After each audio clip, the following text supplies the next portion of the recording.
Good morning dear students. हमने आपके साथ क्लास 12 फ्लेमिंगो बुक से lost spring stories of stolen childhood का इंट्रोडक्शन शेयर किया था। उसी सीरीज में हमने आपसे कहा था कि हम line by line detailed explanation डालेंगे और फुल एक्सप्लेनेशन इकट्ठा भी डालेंगे। तो उसी सीरीज में ये दो पार्ट हैं इस चैप्टर के, पार्ट 1 एंड 2। फर्स्ट पार्ट में साहिब की स्टोरी है और सेकंड पार्ट में मुकेश की। तो पहले हम कवर करेंगे इस वीडियो में साहिब की स्टोरी और नेक्स्ट वीडियो में कवर करेंगे मुकेश की। तो हम चलते हैं साहिब की स्टोरी की तरफ। जो नरेटर है हमारी अनीश जंग, जो राइटर भी हैं और नरेटर भी हैं। फर्स्ट स्टोरी का टाइटल है समटाइम्स आई फाइंड अ रूपी इन द गार्बेज। कभी कभी मुझे मिलता है 1 रुपया कूड़े के ढेर में। ये टाइटल है। ये किसके बारे में कहा गया है? ये साहिब के बारे में कहा गया है, जिसका पूरा नाम साहिब आलम है। जब फर्स्ट टाइम अनीश जंग का एनकाउंटर होता है साहिब से, तो वो पूछती है why do you do this, कि आप ये क्यों करते हो? तो वो कहता है कि मेरे पास करने को और कुछ नहीं है। तो फिर वो पूछती है तुम्हारा घर? तो उसको जो उसका घर है, His home is not even a distant memory. Green fields of Dhaka, उसका घर ढाका में था और 1971 में उन्होंने वो घर छोड़ दिया क्योंकि many storms that swept away their fields and home. बहुत सारे तूफान आते थे जिसकी वजह से घर और खेत तहस नहस हो जाते थे। उन तूफानों से परेशान होकर उनके पूर्वजों ने 1971 में ढाका, जो बांग्लादेश की राजधानी है, वहां उनके घर थे, उनको छोड़ दिया। तो फिर जब वो और फिर कहाँ गए वो, उसके ancestors looking for gold in big city.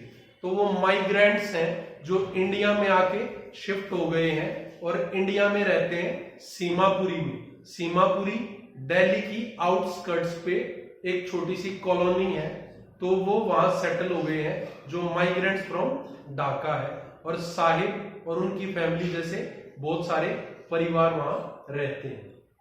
तो जब ऑथर पूछती है उससे why do you do this, कि आप ये क्यों करते हो?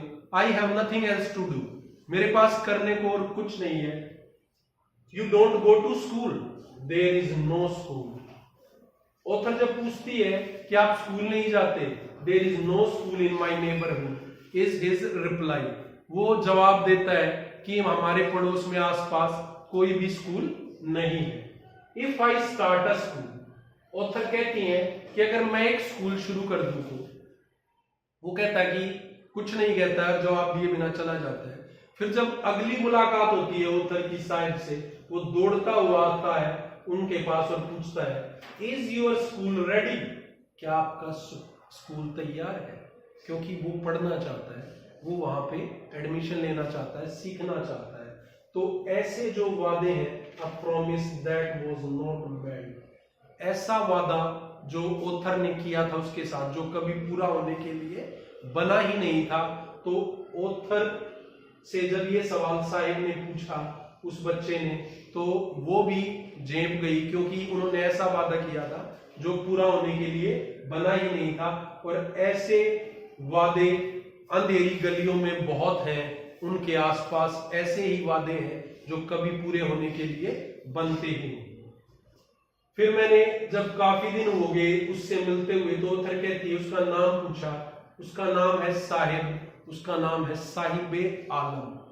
और जब मैंने सुना साहिब आलम, जिसका मतलब है लॉर्ड ऑफ द यूनिवर्स, तो ये कितना आयरनिकल है। उसका नाम साहिब है, साहिब आलम, और जिसका मीनिंग है लॉर्ड ऑफ द यूनिवर्स, और वो है एक रैग पिकर, कूड़ा बीनने वाला।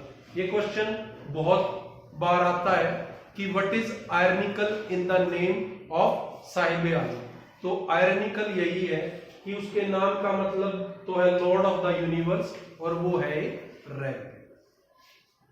फिर उसके साथ 2-3 और बच्चे हैं जिनसे ऑथर का बार बार सामना होता है। An army of barefoot boys, they are like morning birds who disappear in noon. तो नंगे पैर लड़कों की एक सेना है वो जो सुबह एकदम आते हैं और दोपहर में गायब हो जाते हैं। तो जब मैंने उनसे पूछा कि why are not you wearing chappals, कि आप चप्पल या जूते क्यों नहीं पहनते हैं, तो कोई जवाब देता है कि ये पहनता ही नहीं है, कोई कहता है कि उसकी मदर ने ऊपर अलमीरा पे रख दिए हैं वो उतार नहीं पाता है, और कोई कहता है कि अगर इसको पहना भी देंगे तब भी उनको फेंक देगा।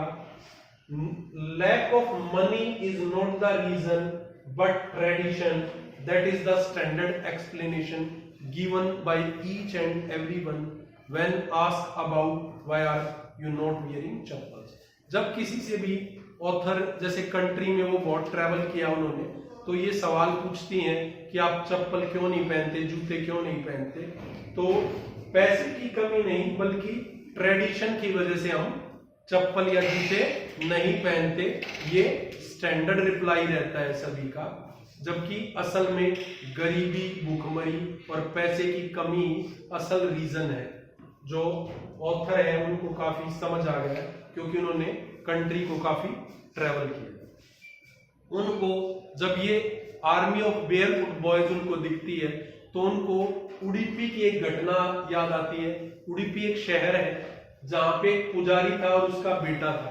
तो जो बेटा था हमेशा डिमांड करता था स्कूल यूनिफॉर्म के लिए, शूज के लिए, पर जो प्रिस्ट था वो इतना गरीब था कि वो अफोर्ड नहीं कर सकता था और वो नंगे पैर जाता था बच्चा, और वो गॉडेस को प्रे भी करता था शूज के लिए। जब 20 इयर्स लेटर 20 साल बाद ऑथर उडुपी जाती है तो वहां सेम टेम्पल में नया प्रिस्ट आ गया है, उसका बेटा नई स्कूल यूनिफॉर्म पहने हुए है और नए शूज पहने हुए है। तो उनके मन में फीलिंग आती है the goddess had granted his prayer. Goddess जो माता है, जो देवी है, उन्होंने प्रार्थना उनकी सुन ली है उस बच्चे की। पर किस बच्चे की प्रार्थना सुन ली है? जो पहले पुजारी था जिसके बच्चे के पास शूज नहीं थे, वो प्रे करता था गॉडेस को, और गॉडेस ने वो प्रेयर अब सुन ली है और नए प्रिस्ट के बेटे को शूज मिल गए हैं। एक की प्रेयर दूसरे को ग्राउंड हुई। तो ये भी काफी आयरनिकल है, पर जैसा कहते हैं कि भगवान के घर में देर है अंधेर नहीं, वो यहाँ पर दिखाई देता है। अब सीमापुरी चलते हैं। Seemapuri a place on periphery of Delhi yet miles away. तो एक ऐसा स्थान जो दिल्ली के आउटस्कर्ट्स पे है पर उससे कोसों दूर है। कोसों दूर क्यों है? क्योंकि स्क्वैटर्स फ्रॉम बांग्लादेश जो 1971 में जो वहां से माइग्रेंट्स आए थे बांग्लादेश से, वो वहां पे सेटल है। 10,000 रैग पिकर्स, लगभग 10,000 कूड़ा बीनने वाले सीमापुरी की झुग्गी बस्तियों में रहते हैं। More than 30 years have passed, लगभग 30 साल बीत गए हैं। They don't have any identity but have ration cards and their name in voter list because they are mere voters, no facilities, no amenities, no identity, but food is more important for survival than an identity. This is truly sad. Food is more important for survival than identity. जो ladies हैं फटी पुरानी साड़ियों में, वो author को कहती हैं कि उनके घर पर ढाका में खाना नहीं था। भूखे पेट सोना बहुत पीड़ादायक होता है। जब पेट में भोजन ना हो और पेट दुख रहा हो, बच्चों को खाना ना खिला सकते हो, तो आइडेंटिटी, पहचान और घर परिवार, खेत क्या करेंगे, किस काम के? जब ऑथर उनसे पूछती है कि उन्होंने अपना घर क्यों और खेत क्यों छोड़े ढाका में, तब वो कहती हैं food is more important for survival than identity, और भूखे पेट सोने से बेहतर है कि हम आज अपने बच्चों के लिए फूड अर्न कर सकते हैं। अब जो बच्चे हैं वो क्या है? Partners in survival. जो गरीब लोग हैं उनके लिए जो बच्चे हैं वो पार्टनर्स इन सर्वाइवल है। जितने बच्चे होंगे उतने ही कमाने वाले होंगे, ये उनकी सोच है, इसलिए ज्यादा बच्चे हैं। सर्वाइवल इन Seemapuri means rag picking. Survival इन Seemapuri means rag picking.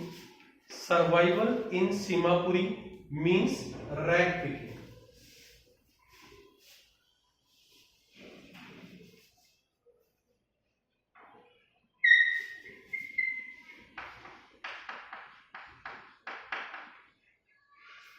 Survival इन Seemapuri means rag picking.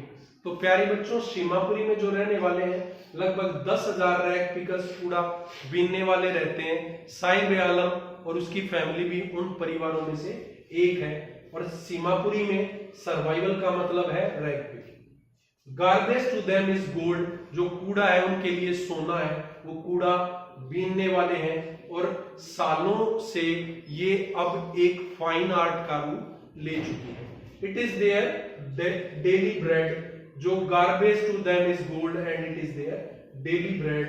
Elders के लिए गार्बेज के अलग मीनिंग है और चिल्ड्रन के लिए गार्बेज के अलग मीनिंग है। For elders it is a mean of survival, while for children it is wrapped in wonder, because when asked to Saib Alam, then Saib Alam replies, sometimes I find a rupee in the garbage.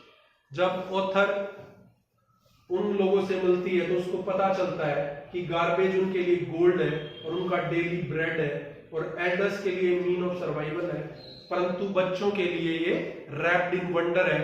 जैसे साहिब आलम से जब वो पूछती है तो उसकी आंखें चमक उठती है और वो कहता है समटाइम्स आई फाइंड ए रूपी इन द गार्बेज, जो हमारा टाइटल भी है इस पार्ट का। साहिब को एक दिन वो मिलती है आउटसाइड टेनिस क्लब, और वो जो टेनिस खेल रहे हैं उन लोगों को देख रहा है। उसके पैर में टेनिस शूज है पर वो होल के साथ है, फटे हुए हैं नीचे से, पर बेयरफुट बच्चे के लिए टेनिस शूज विद होल भी काफी है, मायने रखते हैं। फिर वो उससे बात करती है, तो अब वो एक टी स्टॉल में काम करता है। वो कहता है मुझे 800 रुपए मिलते हैं और सारे मील्स भी मेरे वहीं से मिलते हैं। His face has lost the care free look. जब वो रैग पिकर था तो बेपरवाह था, आज इधर चला गया आज उधर, किसी का कंट्रोल नहीं था, कोई भी कमांड नहीं करता था। अब वो एक टी स्टॉल में काम करता है, 800 रुपए महीने कमाता है, सब भोजन भी उसको मिलता है, पर उसके चेहरे से जो केयर फ्री लुक था वो चला गया है। अब उसके पास एक स्टील कैनिस्टर है, पहले उसके पास एक प्लास्टिक बैग था जो उसका खुद था। Steel canister tea stall owner का है और steel canister seems heavier than the plastic bag. Saheb is no longer his own master. This is a great pathetic condition and ironical situation. Sahib, who was a rag picker, now he works at a tea stall and earns 800 rupees and all his meals, but is no longer his own master. उसको पैसे भी मिलते हैं, खाना भी मिलता है, परंतु उसका केयर फ्री लुक चला गया है और वो अब अपनी मर्जी का मालिक नहीं रहा। तो वो बेशक रैग पिकर था पर अपनी मर्जी का मालिक था, केयर फ्री था, कोई चिंता फिक्र नहीं थी, परंतु अब वो काम करता है, रुपए मिलते हैं 800, खाना मिलता है, परंतु फिर भी केयर फ्री लुक चला गया है और वो no longer his own master. Dear students, I hope you understood the first part well. मुझे उम्मीद है आपको अच्छे से समझ आ गया होगा। नेक्स्ट पार्ट की वीडियो हम जो नेक्स्ट वीडियो डालेंगे उसमें सेकंड पार्ट की वीडियो डालेंगे, जिसमें मुकेश जो फिरोजाबाद से और बेंगल मेकर्स की फैमिली से है। तो मुझे उम्मीद है आपको वीडियो पसंद आई होगी। धन्यवाद।